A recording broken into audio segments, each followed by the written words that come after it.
주님께서 저 여러분을 사랑하시는 줄 믿습니다. 우리도 주님을 사랑한다고 믿음으로 고백합니다. 함께 인사하실 때 하나님이 나를 사랑하십니다. 한번 인사하겠습니다. 너를 사랑한다 하면 좀 부담스러울 수 있으니까 나를 사랑합니다. 하나님 누구 사랑하신대요?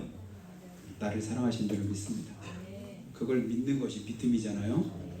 하나님이 나를 사랑하신다. 어느 때 이런 때는 사랑하시고 또 이런 때는 사랑 안 하시고, 이런 때는 하나님께서 내게 은혜를 주시고 또 이런 때는 내게 은혜를 안 주시고, 그런 하나님이 아니시라. 그러니까 하나님은 어제나 오늘이나 영원토록 뭐 하시다고 말씀하시죠? 동일하시답니다. 하나님 변하시는 분이 아니라 회전하는 그림자도 없으시다잖아요. 그럼 뭔가 이렇게 돌리면 회전할 때 그때마다 그림자가 달라지는데, 하나님은 동일하신 분이시기 때문에 그런 회전하는 그림자도 없으시다. 근데 변하는 건 뭐예요? 내가 변하는 거.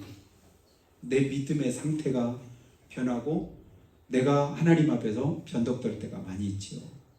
근데 그때 히브리서에서 하나님 뭐라고 말씀하시냐면, 뒤로 물러가서 침륜에 빠지는 것을 하나님께서 기뻐하지 않으신다. 뒤로 물러간다는 말이 무슨 말일까요? 믿음으로 뒷걸음질 치는 믿음을 하나님 기뻐하지 않으신대요. 근데 힘든데 어려운데 도저히 못할 것 같은데 이제 더 이상은 안 돼 라고 할 때 주님이 뭐라고 말씀하냐면 또 이런 말씀도 하시더라고요. 아직 피 흘리기까지는 너희가 대항하지 않았다. 죄를 대해서 싸우고 원수마귀를 대해서 싸우고 어떤 어렵고 힘든 환경과 대해서 싸울 때 아직 피 흘리기까지는, 이 말은 무슨 얘기냐면 목숨 걸고 싸워봤냐 얘기죠. 죽을 고비까지 한번 가보면서 그렇게 믿음을 지키려고 노력해봤느냐, 이 말씀을 우리 하고 계십니다. 그리고 에스겔서에 가면 또 그런 말씀도 하시더라고요. 피투성이라도 살아있으라. 피투성이가 돼서 도저히 입은 상처 때문에, 받은 고난 때문에 내가 더 이상 어렵고 힘들어서 도저히 내가 어떻게 할 수 없는 그런 상황이 내 앞에 놓여있다 할지라도, 그렇다 할지라도 뭐 하라고요? 살아만 있어라. 살아있어라. 그러면 그 속에 아직 남아있는 게 있습니다. 뭐가 남아있을까요? 하나님의 역사하심이 남아있는 줄 믿습니다. 하나님이 역사하실 것을 우리에게 준비하고 또 그것을 약속하시면서 우리에게 뭐라고 하시냐면, 피투성이라도 살아있어. 아직 피 흘리기까지 너 아직 대항하지 않았잖아. 너 뒤로 물러가서 침륜에 빠지면 하나님이 그거 안 기뻐하셔. 그러니까 이런 말씀들을 자꾸 내 안에서 다시 한번 되새기고 그 말씀을 기억하고 그 말씀 붙잡고 그거 가지고 하나님 앞에 기도하고 그러면 하나님께서는 하나님의 말씀 뭐하다 그러죠? 살아있고 운동력 있어.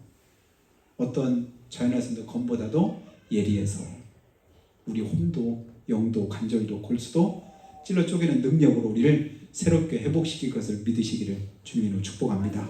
그러면 다시금 그 은혜를 덧입을 수가 있습니다. 여러분, 교회가 좋은 교회가 있고 나쁜 교회가 있을까요? 교회가 좋은 교회도 있고 나쁜 교회도 있을까요? 없을까요? 자꾸 이상한 질문만 하나? 제가 볼 때 교회 자체는 좋고 나쁘고는 없는 것 같아요.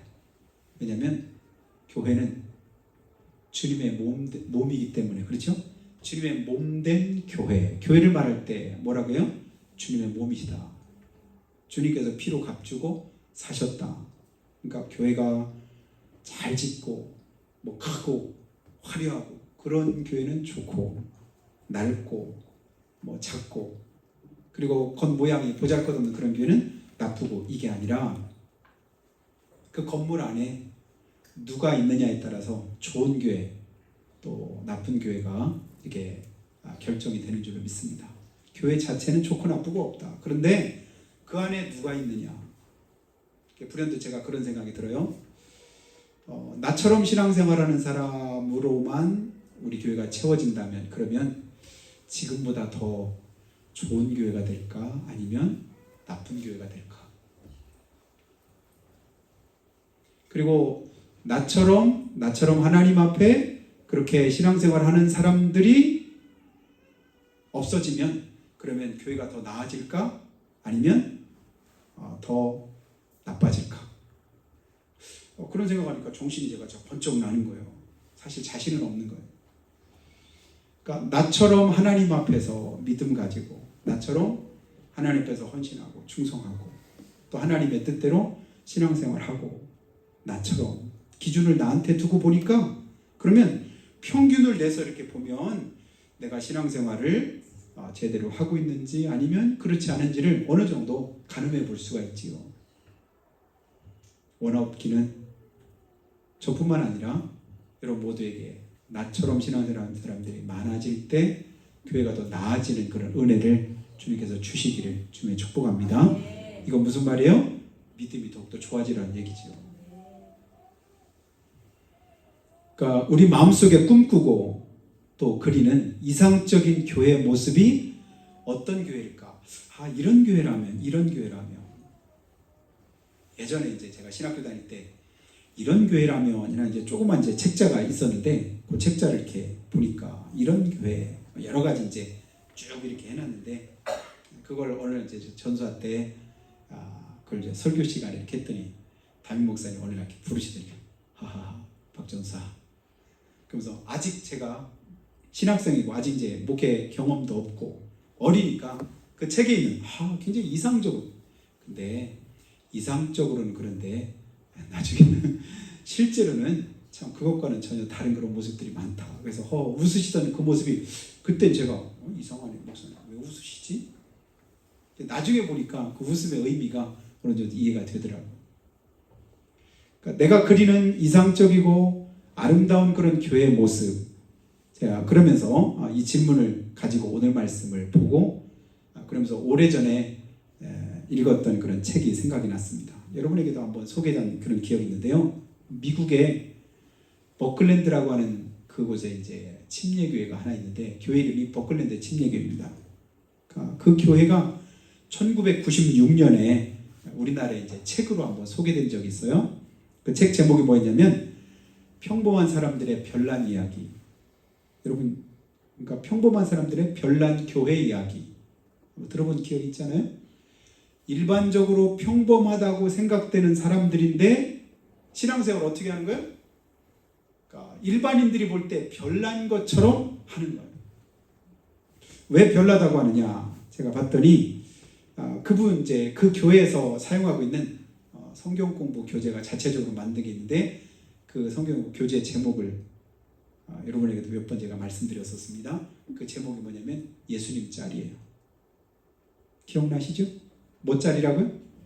예수님 짤. 이건 뭐냐면 가격을 말할 때 이거 얼마짜리예요? 라고 물을 때 여러분 우리가 얼마냐고 묻는다면 하나님이 우리를 값을 어떻게 말씀하실까요? 여러분 얼마짜리예요? 그런다면 얼마라고 하시겠어요? 그러니까 성경적인 답을 이렇게 이제 바꿔서 한다면 우리 예수님 짤입니다. 왜냐하면 예수님 피로 값주고 우리를 사셨거든요. 누구에게서? 마귀에게서. 우리가 지은 죄로 원수 마귀에게 우리 영혼이 팔렸습니다. 그래서 원수 마귀와 함께 멸망받을 우리였는데 멸망받을 우리를 그래서 본질상 진노의 자녀라고 하잖아요. 하나님께서 사랑하셔서 어떻게? 이처럼 사랑하셔서 독생자를 주셨으니 그 독생자가 누구예요? 아들이신 예수님이잖아요. 십자가에서 피 흘려 죽으셨습니다. 그리고 그 피값으로 우리를 구하셨다. 예수님 뭐 하셔서? 십자가에서 뭐 하심으로? 죽으심으로. 그래서 예수님 값으로 우리를 뭐 하셨다? 사셨다. 그래서 우리를 예수님 짤이다. 그러니까 여러분 아무리 내가 볼 때는 저 사람 왜 그래? 신앙생활 왜 저렇게 해? 저 사람은 이렇게 말하는 게 왜 저래? 생각이 자꾸 그런 생각이 들 때마다 여러분 이 말씀을 깊이 잘 생각하셔야 돼요. 누구 짤이? 예수님 짤이. 그 사람도 하나님께서 사랑하셔서 귀하게 여기셔서 값지게 보셔서 뭐 하셨다고요? 예수님의 목숨을 지불하고 그를 사셨다. 여기에 놀라운 그런 이제 가치가 있다고는 사실 우리가 잊으면 안 됩니다. 그럼 어느 누구도 우리가 함부로 대할 수가 없는 거예요. 제가 이 의식을, 이 마음을 가진 게 제가 초등학교 한 4학년쯤 됐을 때 몇 번 말씀드린 기억도 있어요. 동네에 TV가 한 2대 정도밖에 없을 때, 그때 김일 선수가 프로레슬링 할 때는 아니면 그때 한참 이제 재밌게 반응 전우라고 하는 드라마가 있었어요. 전우라고 하는 게 있는데, 그거 하는 시간만 되면 그거 보려고 TV 있는 집에 방에 꽉 차게 그냥 아이들이 몰려가서 TV를 봤다고요. 근데 그 집에 제 이제 한 6촌지간인데, 친척이니까 그 집에 가서 6촌지간인데 한참 동생보다 어떤 한참 어린 아이가 있는데 막 그냥 TV 보고 그런 시간에 막 떠들고 막 그러는 거예요. 그러니까 저희 당숙 아주머니인데, 당숙 뭐가 뭐냐면 조용히 하라고 하는데 계속 막 떠들어요. 그러니까 나중에 이제 막 혼내는 거예요. 왜 이렇게 자꾸 떠드냐고. 그런데도 떠들어요. 그래서 제가 당숙모를 좀 도와주려고 뭐라 했어요. 이렇게 자꾸 떠들고 조용히 하라고. 그랬더니 당숙모가 갑자기 저한테 뭐냐, 저보고 가래요. 아니, 나는 당숙모를 도와주려고 조용히 하라고 했더니 저한테 뭐라고 하는 거예요. 아니, 자기도 혼내고 내가 또 그래서 조용히 하라고 했는데 그게 아니더라고. 내가 혼내는 거하고 엄마인 당숙모가 혼내는 게 다른 거예요. 미워서 혼내는 게 아니더라고요. 함부로 이렇게 하면 안 되겠구나. 그 의미가 뭔가 그때는 잘 이해가 안 되는데, 나중에 지나면서 지금 아주 그때 한 10살 정도밖에 안 됐을 때 그때 기억인데 지금까지도 생각이 나는 거 보면 한 50년 가까이 벌써 지나가잖아요. 근데 생각나는 거 보면 그게 그렇구나, 그 생각이 듭니다. 하나님께서 우리를 뭐 하셨대요? 피로 값주고 사셨답니다. 그래서 예수님 짤이다. 이건 뭐냐면 온 성도들이 다 귀하고 가치 있다. 약하든 어쩌든 모두가 다 우리 예수님께 동일한 하나님의 자녀다. 그래서 우리가 권속이라는 말을 하잖아요. 권속. 믿음 안에서 한 식구다. 그러니까 지난 주간에 제가 세미나 왔더니 그 교회에서는 교인들을 뭐라 하냐면 영가족이라고 부른다고 하더라고요. 영가족. 영적인 가족이다. 그러니까 우리 영혼이 다 주님 안에서 한 형제고 자매잖아요. 그래서 우리 침례교는 특별히 이제 형제님, 자매님 이런 말들을 많이 사용을 하는데, 믿음 안에서 하나님의 자녀된 우리 모두가 다 뭐다? 형제고 자매다. 가족이다. 그런 의미를 가지는 거예요. 그러니까 가족끼리 서로 흉도 없고 허물도 없고 연약함도 또 부족함도 늘 내 것처럼 그렇게 여기고 그렇게 행하는 것이 성경적인 그런 믿음의 모습인데요. 오늘 바로 이 버클랜드 침례교회가 그랬다라고 이렇게 하는데, 그 교회에서 버클랜드 교회에서 이제 책으로 소개할 때 그 교회를 어떤 기사로 냈는데 몇 가지를 이렇게 소개합니다. 버클랜드 교회는 불신자 한 사람의 구원을 위해서 교인 전체가 달라붙어서 사랑을 베푸는 교회다. 한 사람 구원하려고 온 성도들의 마음이 다 그 한 사람한테 집중하는 거예요. 목사님, 그 사람 우리 교회 나오면 안 돼요. 그 사람 전도하면 안 돼요. 교회 나오면 큰일 나요. 우리는 그러잖아요. 그 사람 나올까 봐 걱정이잖아요. 근데 이 교회는 그 한 사람의 가치를 뭘로 보는 거예요? 그 영혼으로 보는 거예요. 그 한 사람 구원하려고 온 성도가 함께 달라든다. 그리고 목사나 전도사 할 것 없이 필요에 따라서 어려운 사람에게 더 사례비를 많이 책정하는 교회다. 그리고 찬양대가 따로 없이 모두가 다 찬양대원이다. 복음을 깨닫지 못하는 답답한 영혼이 안타까워서 24시간 동안이나 충고하는 그런 성도들, 또 서로를 위해 목숨이라도 내놓겠다고 겁없이 말하는 성도들, 지교회 개척을 해서 좋은 직장과 더 나은 환경을 기꺼이 포기하고 먼 곳까지 이사하는 그런 성도들이 있는 그 교회, 이게 바로 버클랜드의 참 모습이다라고 소개합니다. 그런 교회가 진짜 있을까? 싶은 그런 생각을 가졌는데요. 오늘 우리가 읽은 요한계시록 2장 1절부터 말씀을 보니까 오늘 말씀에 어떤 교회가 소개되고 있죠? 에베소 교회를 주님께서 소개를 하고 있는데, 에베소 교회 2절을 한번 보실까요? 에베소 교회가 어떤 교회인가 했더니 내가 내 행위와 수고와 내 인내를 안다. 그러니까 성령님께서 말씀하기를 에베소 교회에 행한 일과 수고와 인내를 하나님이 아신대요. 그리고 뭐래요?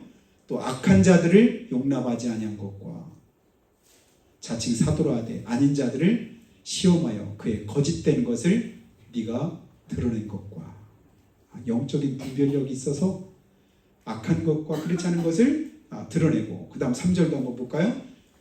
또 내가 참고 내 이름을 위해서 견디고 게으르지 않은 것을 아노라.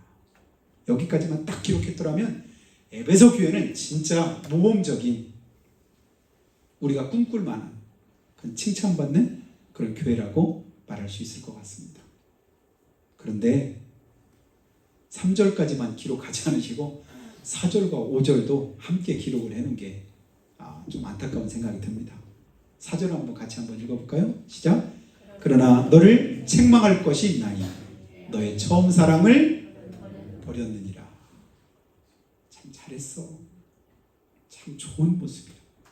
진짜 칭찬할 만해. 그래, 신앙생활은 그렇게 하는 거지. 그런데 안타까운 거예요.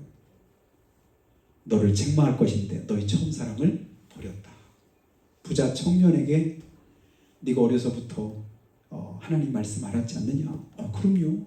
제가 어려서부터 그 말씀 다 지켰죠. 안 지킨 게 없어요. 자신 있게 말했죠.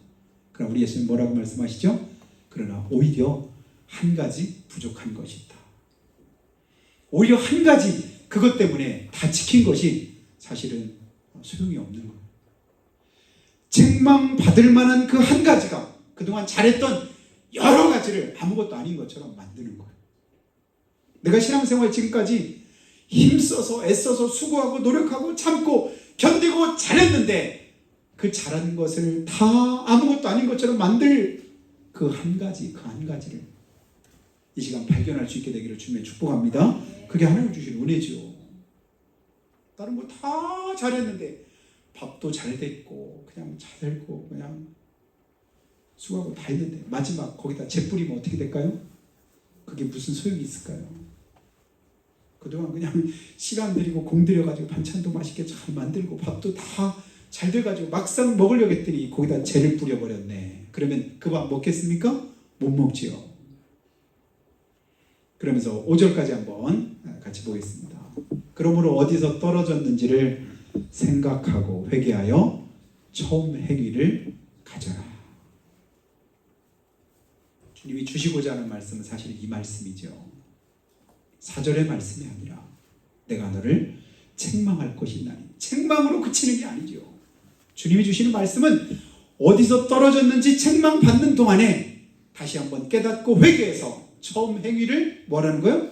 가지라는 거예요. 처음 것 버렸는데 그 처음 버렸던 그걸 네가 가져라. 네가 다시금 취해라. 그래야 다시금 온전하게 되고 다시금 하나님 앞에 바로 설 수 있는 기회가 주어진다라는 말씀입니다. 그 처음 사랑을 버리고 나니까 나머지가 아무것도 아닌 것처럼 되어질 때 하나님의 은혜를 덧입지 못하게 되는 겁니다. 사랑하신 여러분, 결혼해서 처음 가는 여행을 무슨 여행이라고 하죠? 신혼여행. 신혼여행 왜 갈까요? 결혼하면 다들 신혼여행을 가는데 신혼여행을 왜 갈까요? 뭐 하려고 가요? 돈 쓰러? 응? 기회 잡아서 한번 놀러? 그런 의미보다 저는 추억여행이라고 생각이 됩니다. 왜냐하면 그때만큼은 다른 거 뭐 생각하고 다른 거 뭐 이렇게 고민하고 그럴 필요 없이 그 기간 동안은 누구한테만 서로 그냥 주목하는 시간이에요? 서로 상대방한테, 둘 사이에만. 그러면 그때 며칠 동안 그런 이제 좋은 추억들을 많이 이제 쌓게 됩니다. 그리고 신혼여행 갔다 돌아와서는 그때부터 실제 생활에 돌입하지요. 살아가면서 좋은 일만 있는 건 아니죠.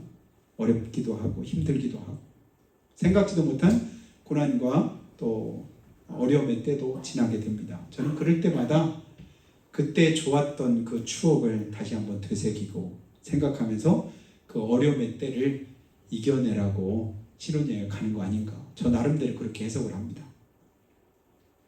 주님과의 처음 그 사랑을 우리가 기억하면 우리가 신앙생활을 하다가도 어려울 때도 있고 힘들 때도 있습니다. 내 마음대로 안 될 때가 사실은 더 많습니다. 그때 뭘 기억할까요? 내가 주님을 사랑했던 그 마음을, 그 사랑을 다시 한번 되새기고 돌이키면 그때 그 어려움도 고난도 이길 수 있는 힘을 하나님 우리에게 공급해 주십니다. 그 은혜를 깨닫게 되지요. 사랑하신 여러분, 사랑은 모든 것을 다 초월한다고 성경 말씀하죠. 여러분, 연애할 때는 돈 아까워서 뭘 잘 못 쓰겠고 뭐 자꾸만 계산돼서 이것저것 자꾸 머뭇거리고 뭐 그런 사람 별로 없지요. 아까워도 그냥 별로 이렇게 가진 것 없어도 우선 쓰고 봅니다. 왜냐하면 그냥 좋은 거예요. 충분히 그럴 만한 가치가 있다고 여기는 거예요. 그래서 아까운 줄도 모르고, 그리고 또 이제 꽁꽁 숨겨뒀던 비상금까지도 다 털어가지고 서로에서 못 줘서 안달이죠. 시간이 없어서 못 만날까요? 없는 시간도 쪼개서 만나죠. 없는 것도 가지고 서로에게 이제 이렇게 베풀려고 합니다. 무엇 때문일까요? 다른 거 하나도 없습니다. 오직 하나. 그게 뭐예요? 그게 바로 사랑이죠. 우리의 사랑을, 우리의 신앙생활을 다시 한번 돌이켜볼 때 우리 예수는 왜 첫째 되는 계명을 하나님을 사랑하라고 하셨을까? 생각해 보셨나요? 첫째 되는 계명이 뭡니까? 율법사가 물을 때 예수님이 이렇게 말씀합니다. 네 마음을 다하고 뜻을 다하고 성품을 다하고 힘을 다하고 심지어는 목숨까지 다해서 주 너의 하나님을 사랑하라. 이것이 첫째 되는 계명이니라. 신앙생활의 첫 단추는 주님을 향한 사랑입니다. 근데 그것이 우리가 주님을 사랑하는 것이 아니라 성경은 뭐라고 말씀하냐면 내가 너희를 먼저 사랑했다. 하나님은 먼저 사랑을 우리에게 베풀어 주시고 그리고 나서 뭐하게 하셔요? 우리도 주님을 사랑하도록. 자녀가 부모를 먼저 사랑하는 자녀는 없지요. 부모로부터 사랑을 먼저 우리가 덧입습니다. 그리고 그 사랑에 감사해서 뭐예요? 부모에게 사랑하는 마음을 가지게 되지요. 주님은 이와 같이 그 사랑 안에서 우리가 하나님 앞에 신앙생활 할 때 우리 신앙생활이 하나님 보시기에 아름다운 그런 신앙생활이 될 수가 있습니다. 야곱이 사랑했던 사람 라헬, 그가 형을 속이고 그리고 장자권 뺏고 난 다음에 외삼촌 라반의 집에 가서 거기서 20여 년 동안을 뭐하냐면 머슴을 살잖아요. 외삼촌인데도 불구하고 부려먹으려고 이렇게 저렇게 거짓말 하는데, 근데 심지어는 이제 결혼과 신부까지도 바꿔쳐서 나머지 7년 동안을 라헬을 위해서 다시금 더 이제 머슴을 살게 합니다. 7년 동안 네가 더 머슴 살면 내가 라헬도 너한테 아내로 주겠다. 그래서 그 7년을 다시 머슴으로 살아갈 때 그 7년이 얼마나 힘들고 어려웠을까요? 근데 성경은 뭐라고 말씀하냐면 야곱이 그 7년을 수일처럼 여겼다고 말합니다. 며칠 안 지난 것처럼 여길 만큼 7년이 훅 지나갔는데 이유가 뭐라고 하죠? 라헬을 사랑하는 까닭에. 신앙생활이 피곤하고 힘들고 지치고 짜증나고 괴롭고 왜 그럴까요? 근본적인 이유는 한 가지밖에 없습니다. 하나님에 대한 사랑이 식어져서 그렇습니다. 우리가 가끔 이제 차량을 운행하고 그럴 때 아주 옛날 얘기 많이 하잖아요. 차 없을 때 멀리서 그냥 교회 한번 오려면 눈 쌓였을 때 다리도 없어가지고 그냥 또랑 건너야 될 때 하다가 눈에 푹푹 빠지고 넘어지기도 하고 그냥 또랑에 빠지기도 하고 힘들고 시간 교회까지 오려면 막 30분 이상 한참 걸어야 되고, 그런데도 교회 오는 것이 기쁘고 즐겁고 열심히 오려고 했고, 아휴 근데 집 앞에까지 요즘엔 차가 오는데 왜 교회를 못 갈까 스스로 우리가 이제 자조 섞인 그런 말들을 할 때가 있잖아요. 그때하고 지금하고 차이는 뭘까요? 그때에 비하면 지금이 훨씬 더 교회 오는 게 쉬워요, 어려워요? 환경적으로는 쉬운데 실제로는 그렇지 않을 때가 있더라. 그때는 그냥 그렇게 왔다가 뭐 교회 1시간씩 걸어서 오기도 하고 가기도 하고 그래도 기쁘고 즐겁고 막 오가면서 막 그랬는데 추워가지고 막 그래. 추운 게 무슨 대수야. 봤더니 문제는 바뀐 것은 환경은 굉장히 더 좋아지고 더 나아졌는데도 진짜 바뀌지 말아야 될 것이 바뀌었더라. 그게 뭐더라? 주님을 향한 마음이더라. 마음이 바뀌니까, 사랑이 바뀌니까 이만큼 달라지더라. 인내하고 참고 견디고 주를 위해서 수고하고 애를 썼는데 과거형이 된 거예요. 뭐 때문에? 처음 행위를 버렸기 때문에. 처음에는 그 사랑 때문에, 은혜 때문에 감사해서 그와 같이 행했는데 지금은 그 처음 행위를 버렸음으로 인해서 지금은 여전히 그런 삶이 계속되고 있느냐? 그렇지 않다 이겁니다. 중단됐다는 얘기죠. 그 믿음이 없는 거예요. 그 헌신이 없는 거예요. 그 기쁨이 없는 거예요. 그 감사가 없는 거예요. 이게 문제인 것이죠. 여러분, 주님과의 첫사랑을 다시 한번 회복할 수 있는 그런 은혜를 주님께서 주시기를 예수님의 축복합니다. 어느 때부턴가 교회 가는 것도 귀찮고 예배 시간도 지루하고 또 성도들과 만나면 기분 좋고 좋은 그런 감정보다는 자꾸 짜증나고 그리고 교회 일이 피곤하고 힘들고 부담스럽고 그렇게 여겨질 때 외적인 데서 답을 찾지 말고 우리 마음에서 중심에서 다시 한번 주님과의 관계를 다시 한번 돌아볼 수 있기를 축복합니다. 주님과의 관계가 내가 바로 서 있나? 하나님 앞에 내가 바른 신앙생활을 하고 있나? 하나님이 기뻐하시는 그런 삶을 가지고 있나? 주님 그것을 우리에게 요구하시면서 다시 한번 말씀합니다. 5절을 제가 한 번 더 읽어드리겠습니다. 5절을 한 번 더 보죠. 그러므로 어디서 떨어졌는지를 생각하고 회개하여 처음 행위를 가지라. 만일 그리하지 아니하고 회개하지 아니하면 내가 내게 가서 내 촛대를 그 자리에서 옮기리라. 주님의 은혜 자리에 하나님 우리 세워주셨습니다. 그 은혜 자리에 아직도 여전히 뭐 초라하고 보잘것없긴 해도 그 자리에 우리가 지금 서 있습니다.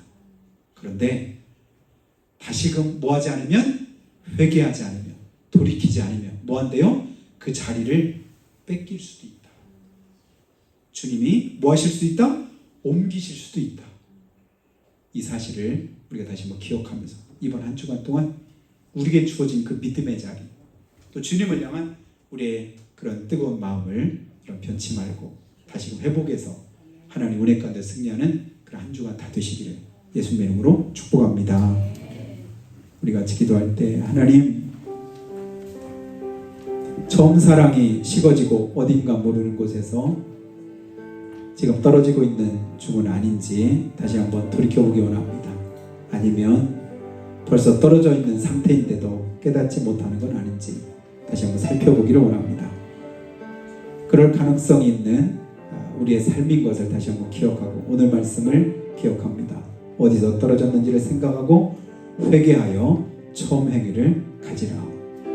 빨리 돌이켜 회개함으로 회복하는 것이 은혜인 줄로 믿습니다. 그래야 우리가 살고 살 길이 열리는 줄로 믿습니다. 주여, 우리를 도와주시옵소서, 살려주시옵소서, 회복시켜 주시옵소서, 은혜를 베푸셔서 주님 뜻대로 쓰임받는 우리의 삶이 되도록 인도해 주시라고 한 목소리로 고백하며 기도하겠습니다. 하나님 아버지, 은혜와 사랑을 감사합니다. 우리가 연약한